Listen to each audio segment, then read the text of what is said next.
Shalom sahabat Mitra Rema. Hari ini tanggal 26 Juni 2023 kita akan sama-sama mendengarkan firman Tuhan yang terambil dalam Kolose 1 ayat 13 yang berkata demikian. Ia telah melepaskan kita dari kuasa kegelapan dan memindahkan kita ke dalam kerajaan anaknya yang kekasih. Demikianlah firman Tuhan, dan firman ini akan sama-sama saudara dan saya renungkan di hari ini yang saya beri judul berada di bawah otoritas raja. Saudara yang saya kasihi dalam Tuhan Yesus Kristus, firman yang tadi saya baca itu sebenarnya memberikan gambaran suatu pemindahan yang dilakukan oleh Tuhan kepada orang-orang percaya yang awalnya berada di bawah otoritas kegelapan atau kuasa kegelapan, kemudian dipindahkan ke dalam kerajaan anaknya, dipindahkan di bawah otoritas Yesus Kristus sebagai Raja segala raja. Dan kita mau lihat saudara, orang-orang yang berada di bawah otoritas Yesus Kristus sebagai Raja segala raja, orang-orang yang berada di bawah otoritas raja, itu mereka punya banyak ciri. Dan untuk hari ini saya akan men-share hanya 4 ciri buat saudara, supaya saudara dan saya bisa bercermin apakah kita punya ciri itu atau tidak. Apakah kita benar-benar sedang berada di bawah otoritas kepemerintahan Raja segala raja, ataukah kita sedang berada di bawah otoritas yang lain, di bawah otoritas yang bukan Raja segala raja. Kita mau lihat orang yang berada di bawah otoritas Raja segala raja, itu yang pertama, dia diperintah, dikendalikan, dan dikontrol oleh Yesus Kristus sebagai Raja. Saya ulangi, dia diperintah, dia dikendalikan, dia dikontrol oleh Yesus Kristus sebagai Raja. Saudara yang saya kasihi dalam Tuhan Yesus Kristus, ada banyak orang berkata dia berada di bawah otoritas Yesus Kristus, tapi tingkah laku mereka tidak dikontrol, tidak dikendalikan, tidak dikuasai oleh pribadi Yesus Kristus itu sendiri. Mari kita mulai bercermin, kita sedang dikontrol oleh keinginan mana? Kita sedang dikontrol oleh keinginan daging? Berarti kita tidak sedang dikontrol oleh Raja segala raja.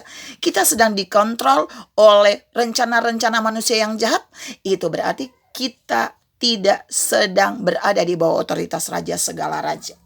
Mari tunjukkan ciri saudara, keluarkan ciri saudara, karaktermu, bahwa saudara benar-benar ada di bawah otoritas Raja segala raja. Yang kedua, poin yang kedua, orang yang berada di bawah otoritas Raja segala raja, di bawah otoritas kepemimpinan Yesus dalam kerajaannya, itu yang kedua, dia akan hidup dikontrol oleh firman Allah, oleh kebenaran firman Allah. Setiap bagian yang dia kerjakan di dalam pribadinya, di dalam keluarga, di dalam pelayanan, di dalam gereja, bahkan di dalam pekerjaan, itu akan sinergis dengan firman Allah.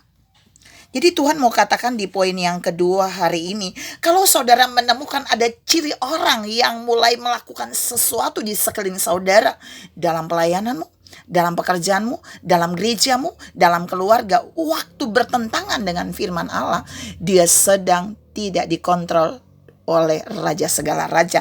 Dia sedang tidak di bawah otoritas Raja segala raja. Yang ketiga, kalau saudara dan saya adalah bagian pribadi yang berada di bawah otoritas Yesus Kristus sebagai Raja segala raja, maka kita akan tetap ada dalam atmosfer kerajaan raja. Kita akan ada dalam atmosfer yang dimiliki oleh raja itu. Damai sejahtera, sukacita, ketenangan, dan yang sejenisnya. Bukan kekacauan, bukan perpecahan, bukan fitnah, bukan kejahatan, bukan kebohongan, dan yang sejenisnya. Karena di bawah otoritas raja, atmosfer yang kita dapatkan itu sama dengan atmosfer surga. Mari lihat sekeliling saudara. Jika ada atmosfer yang lain yang saudara temukan melalui orang-orang lain, maka saudara harus pastikan dia itu berarti tidak ada di bawah otoritas raja segala raja. Tapi kalau saudara dan saya ada di bawah otoritas raja segala raja, maka di mana saja kita berada, kita akan memberikan dampak atmosfer surga bagi orang lain. Mereka akan mengalami hadirat Tuhan, mengalami atmosfer Tuhan melalui kita. Yang keempat dan yang terakhir, orang yang di bawah otoritas raja segala raja, dipimpin oleh raja segala raja yaitu Yesus Kristus, mereka akan memiliki mental anak raja. Saya ulangi, mereka akan memiliki mental anak raja. Bukan mental pengemis, bukan mental pencuri, bukan mental perampok. Saya ulangi, orang yang berada di bawah kepemimpinan raja segala raja, otoritas raja dan kerajaannya, dia akan memiliki mental anak raja. Mental anak raja dan bukan mental pengemis, bukan mental penipu, bukan mental perampok, bukan mental pencuri. Tuhan mau ingatkan saudara dan saya pagi ini bahwa Tuhan mau saudara dan saya menyadari Dia sudah memindahkan kita dari otoritas kegelapan, dari kuasa kegelapan, berpindah kepada otoritas kerajaan anaknya di bawah naungan Yesus Kristus. Dan itu berarti kehidupan kita, karakter kita harus mencerminkan 4 hal yang tadi saya bahas. Walaupun masih banyak, tapi Tuhan mau saudara dan saya menyadari bahwa kita adalah anak raja. Kalau kita dipimpin di bawah otoritas raja itu, kita akan memiliki mental anak raja, kita akan memiliki atmosfer kerajaan surga.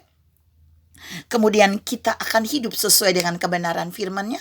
Dan yang pertama tadi, kita dikontrol, dikuasai oleh Yesus Kristus, bukan yang lain. Tuhan memberkati saudara berlimpah.